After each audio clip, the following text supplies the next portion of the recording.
we're gonna make a foam insert for a metal box. So you can put a knife in it, like a gift box or something for dear old dad on Father's Day.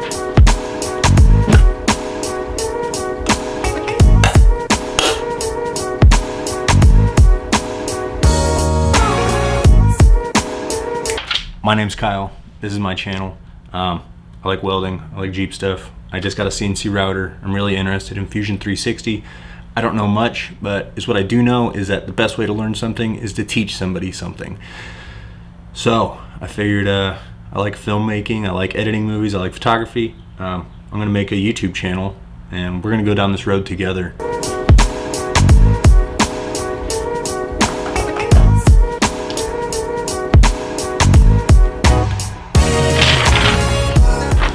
We got to cut the foam, or at least we're going to rough it out of what we're going to put on the table to be cut. So yeah, check it out, that big. So the foam's got to be cut to size for this insert. And right now we are working with 6 1/4 by 2 1/2. And as far as depth goes, I believe it's 1 inch. Yeah, the depth is 1 inch. The foam I bought is 7/8 of an inch thick. Actually, it's not. That's why this happened. When I cut these ones, I assumed it was 7/8 of an inch. It's 3/4 inch thick. So always make sure that you measure your material thickness before you just throw it into G-code and hit start on that thing. But it worked out because now I got a template. So when I put my 0, bam, right in the bottom left corner, hit start, everything's good. I think that's sturdy enough, and I hope it doesn't fall again. So we got the foam right there. I'm just gonna cut it with my Benchmade. We're gonna start just by laying that out right here. I'm gonna go a little bit big, 7 inches. What was it, 2 1/2, 7 by 3. Take a straight edge or something of some sort.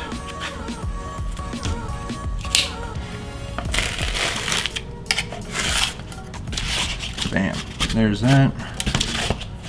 Don't need that shit. Here's another one. We got our, this is our rough material. We're just gonna throw the small piece on the board instead of sticking the whole piece of foam in the middle of the spoil board and burning through it, and then we got a hole in the middle of a 4x8 sheet of foam. The main reason that I like this cutting board is because these are all 1 inch squares. So when I put my knife down on the table and take a picture of it looking down, when I upload that into Fusion, I'll know that, like, hey, this knife is 1, 2, 3, 4, 5, 5 1/2 inches long. So I'm gonna show you how to do that. Take a picture of the knife looking down on it. I've noticed that the higher up you are from taking a photo, you don't want to be all close because the lens will distort it, and that won't be a true template for what you're loading into the background of your what the hell do they call that on Fusion? Your canvas. So your canvas will be kind of distorted. So we're gonna go up high, take the photo, and yeah. Bam. So, got the picture. Now, you're gonna need to know at least one dimension when you load it into Fusion. So this knife is 4 1/4 long from end to end, like longest point to longest point. So my length is 4 1/4 inches long, and I want to know what the widest point is, just so after everything's said and done, I can inspect it and make sure that it's good. 1.5 wide.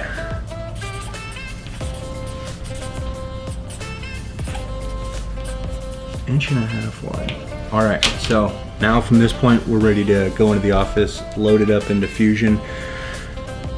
We're gonna model it, we're gonna make a toolpath, we're gonna come back out here, we're gonna cut it, and that'd be a wrap.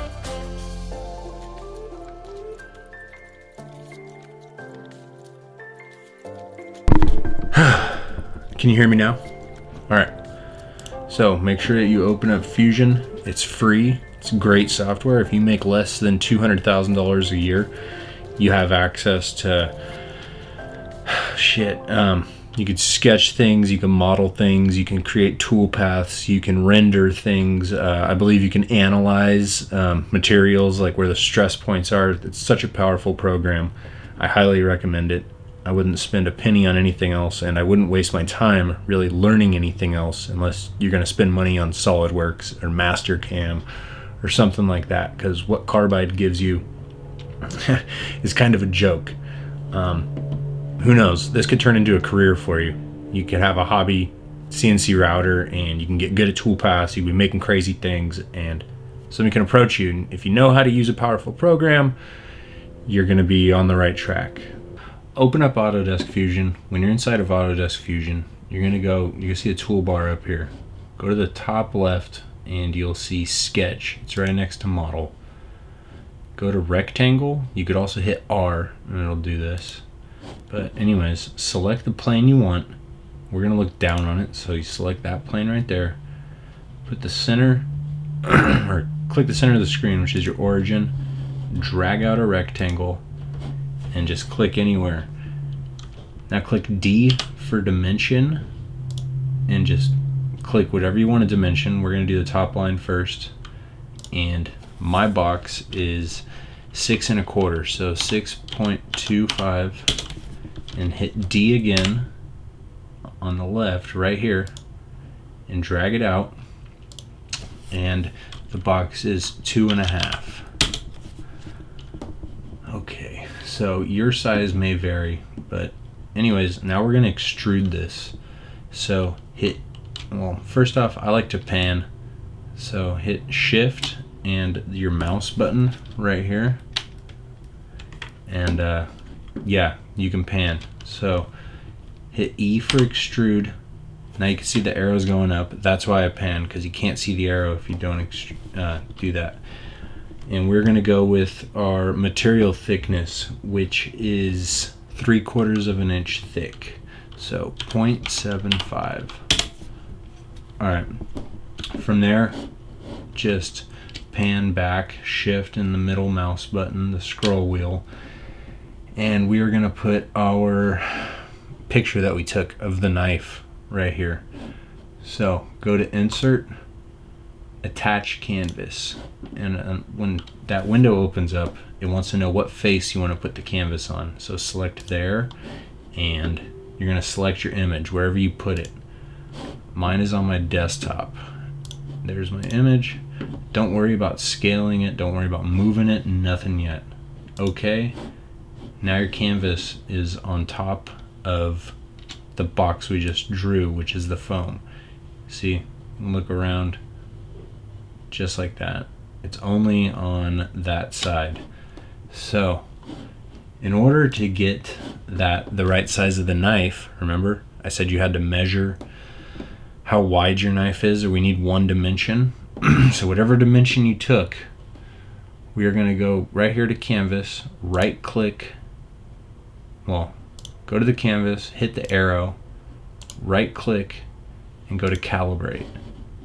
Now zoom in, depending on how far away you were on your knife, and click the widest points. So I'd say it's right there and right there.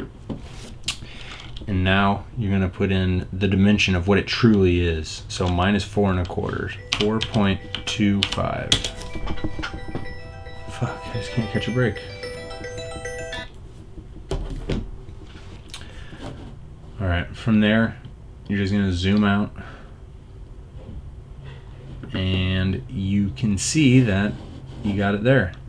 And now from here, go up to Sketch. We're going to make our toolpath on the outside. Well, not even the toolpath. We're going to model this off of the picture we took out in the shop. So go to Sketch, Arc, 3 points, zoom in, And your arc starts with the starting point and go right here. Okay, first off, you're going to select the plane that you want to draw on, which I just did. Now where you want your arc to start. So right there, you want your arc to stop there, and you can see it goes out and in. So just put it right there. Well, now you can just keep cruising with the arc. So right there, it's going to stop here, come down to there, perfect. Go there to there, that's good. There to there. Hit the middle mouse button again, and you can scroll over and go there to there. And now we got a straight shot. So either you can go up to sketch and hit line, or you can just hit L. But either way, you're going to go straight to there. And now middle mouse button again to pan over.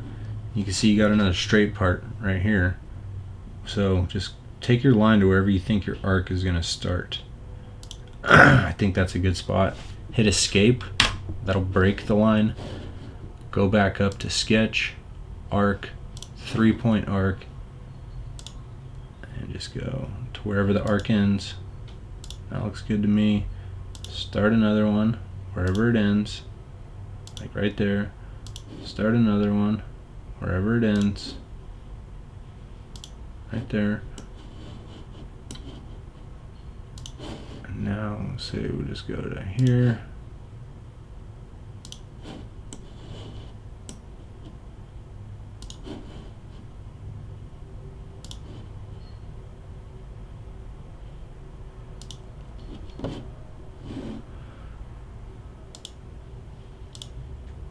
Put a nice radius on the tip of that, and there you have it.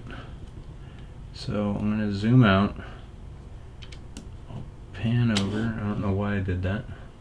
Go back to the top, we can rotate it. Anyways, regardless, so now it's all outlined. Go over here to your canvas, turn that light off, and you have your outline of your knife. So hit escape to get rid of the arc. I don't know why the canvas came back up. Turn it off. Select all your lines and center it in here. I wish I could tell you a better way of how to center it, but I haven't done that much research yet. This is just what I know. As soon as I figure it out, I'll make another video. But regardless, so say that's centered, and now hit E for extrude. Click there. Like I said, I like to pan. Whatever the thickness of your knife is, my knife is 0.392. So we're gonna go 0.29. So I have 1/10 of an inch sticking up out of the foam. 0.29. See, if you don't go negative 0.29, it won't go down. So negative 0.29. Perfect. And there you have it. So next we're gonna create a toolpath from this 3D model that we just made. All right, everybody. So when you are inside of Fusion, you got your model open, you've just finished drawing everything. Go up to the top left corner where it says model, click that, go down to manufacture. This is Fusion's CAM package for exporting things into G-code, creating toolpaths. First things first, I want you to double click on your setup. Once you get that opened, it'll show you your origin is in the middle. Put that at the bottom left. When your origin's on the bottom, you can set your tool offset off of your spoil board. And when you do that, as long as you know your material thickness and your zeros on your spoil board, you shouldn't be cutting into your spoil board anymore.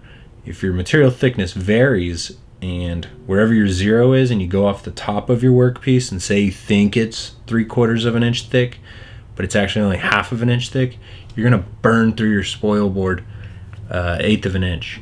So anyways, go to origin, where it says stock box point, change that to selected point. And then mine moved to the bottom left corner. I don't know if yours will do that because that's where I always start. But anyways, bottom left corner is where you want your origin and your 0 to be. You have to do this before you create a toolpath, because all your toolpaths are created off of your origin. So we're good there. Now you're going to go to 2D up here in the toolbar on the top. And we're going to contour. Contour is just cutting the outside edge of your part. You're profiling it. So 2D contour. Click on the bottom of it. If you click on the top, the tool's going to want to cut that. And if you're cutting that, you're just cutting air. You got to go down to the bottom. So click there. You got to select your tool. 0.251. Yeah, 1/4 inch end mill. Anyways, I don't have a tool library set up yet. I'm just going to type in the diameter of the tool, 0.25. Not ball end mill up here, flat end mill. That's what Carbide Create sends you when you buy their machine. That's what I'm using. Anyways, there we go, 1/4 inch end mill. I'm not going to mess with any of the speeds and feeds. I'm not that proficient in that. We're just cutting foam. Foam is very forgiving. This is one of my first projects that I've taken. This is actually my first project I've ever done in Fusion 360 as far as exporting a toolpath into G-code, and I'm sharing it with you guys. So I'm not messing with any of the speeds and feeds. I'm not messing with any of the geometry, none of the heights. All this stuff is based off of your 0 and your 3D model. Fusion 360 is pretty freaking smart, and it's all worked for me.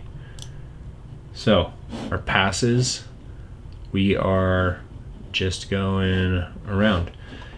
Make sure that it's called sideways compensation.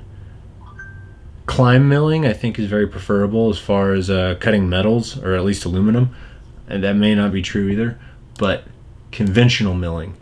When I cut climb milling foam, it almost destroyed the foam. It just hacked it up. It didn't look that good. When I changed that to conventional, it cleaned everything up, and I did multiple passes. So you're at conventional milling for cutting foam. That's what I'm going to do probably forever because it works so well. Multiple finish passes, no, but I do want multiple depths. Anyways, multiple depths. Use even step downs. Maximum roughing. Finishing step downs. My maximum roughing step down is 3/4 of an inch thick, so I'll say do 1/4 inch at a time. 0.25. It's red because it does 0.25. 0.25. Okay, so you have that done, and your linking. I don't know what linking is, so I'm not going to mess with it. It's been fine without touching that. Anyways, now Fusion is generating a toolpath. 1, 2, 3, 4 passes, even though I said I wanted to do 1/4 inch at a time. I don't know why it's happening. Doesn't matter. We're making foam for a box. I'll figure it out later, and we're going to learn this. So the next thing you're going to do is go 2D pocket. Make sure that you click in the bottom of that extrusion, the shape of your knife that you've done. Click there. Make sure your tool is still a 1/4 inch flat end mill. Geometry, you're not touching that. Your heights are good. Your passes, once again, it wants to do climb milling. Go to conventional. And yeah, that's good. So go to OK. Look at that, generated a toolpath. If you go up here to actions, simulate, and then play, it'll show you exactly what this thing's gonna do.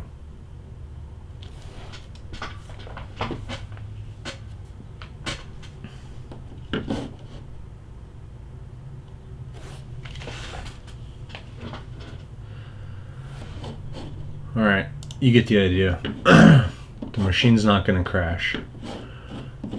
All right, simulate, we're gonna close that.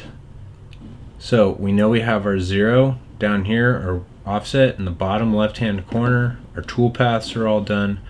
I close the setup, right-click on it, and create NC program. We'll call this YouTube.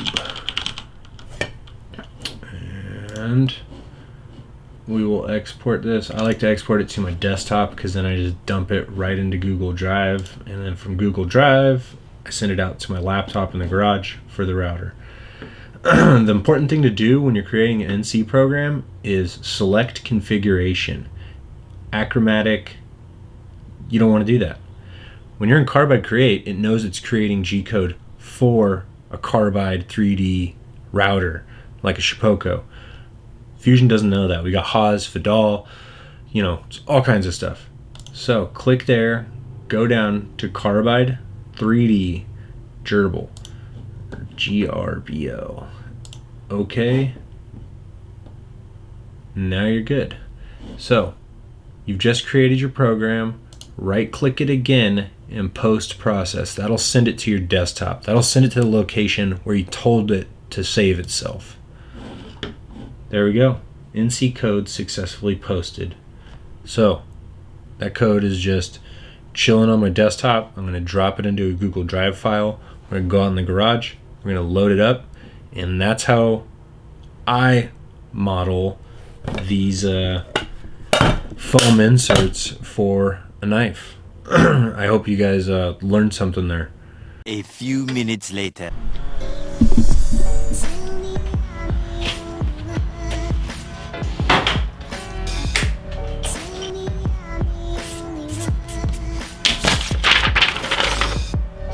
Shall we?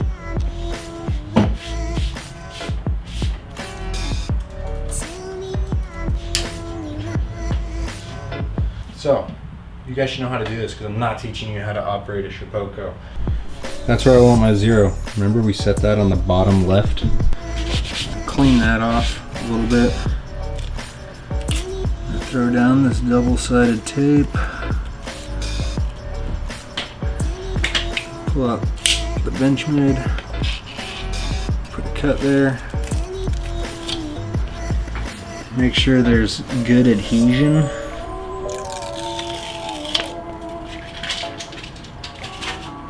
And we're going to take our workpiece and eyeball it right in the middle of that.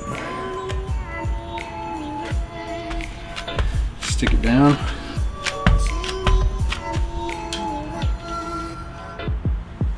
Level 6 for the Carbide router.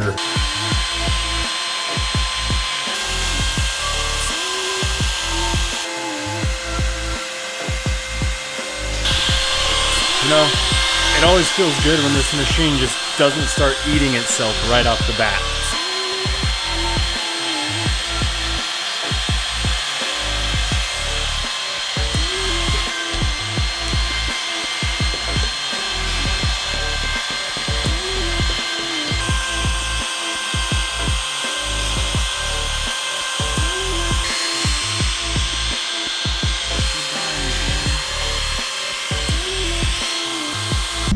So this is the moment you've all been waiting for, and I've been waiting for, because I don't want to look like an idiot.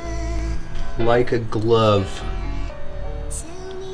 Let's peel this off of here. See, just like that. I like to take this tape off the spoil board. Jesus criminy! I like to take this tape off the spoil board right away, because I don't know if I leave it on there for a long time, will it stick forever?